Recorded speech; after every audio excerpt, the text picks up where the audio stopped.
And so Yeah. I think we've seen, because of the lack of regulatory certainty, we've had a lot of consumers hurt in the process. We've seen a number of really big exchanges come down. A lot of people have suffered significant loss. I have myself been involved with some of those exchanges that tumbled, and I think a lot of people in this space that have invested in the last couple of years.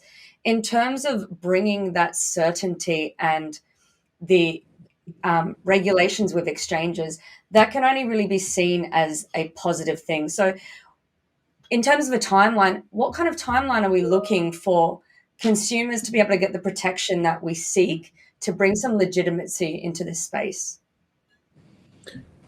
Well, as I said, under the Labor Party, this is not a priority. So you won't see anything in this term of Parliament. And I think the only real chance of seeing something materialise is if there is a Liberal government elected in Canberra.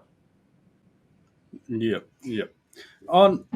I just want to come back a little bit, Andrew, and you touch base on your digital assets bill targeting exchanges, brokerages, and stable coins, but not sort of the tokens themselves, or maybe the more decentralized systems that are out there. What was your thinking in terms of that? Was that again to just have the set framework to build on, or?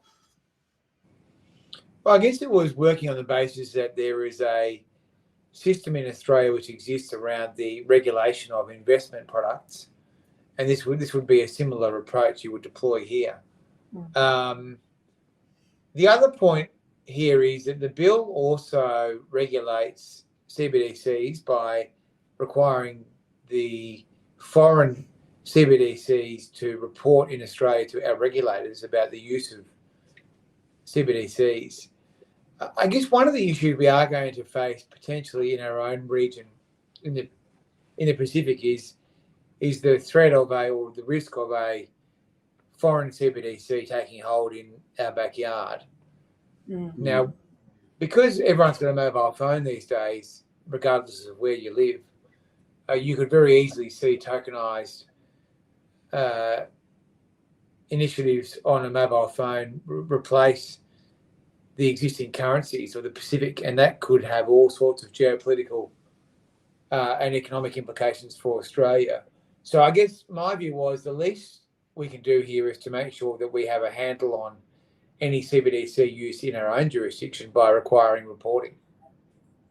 Yeah, and we did see that with Facebook when I believe they wanted to create their Libra token, and with them having over, I believe, 4 billion users, the government over there was very worried of letting them create their own currency system with that many users all around the world as well.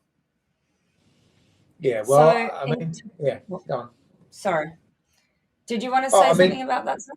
Yeah, I think one of the issues here is that we have a position where we're facing some of the biggest monopolies we've ever seen in terms of major tech players, platforms, which are becoming vertically integrated. Apple, of course, is looking at running a buy now, pay later product in the US.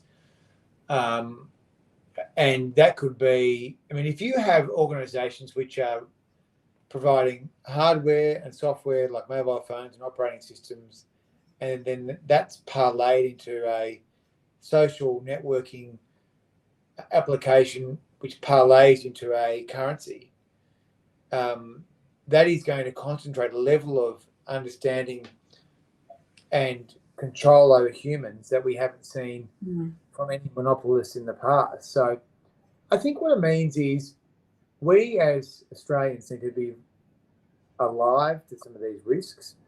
We shouldn't be protectionist, and we shouldn't be closing down any avenues, but we need to know what's going on. Yep.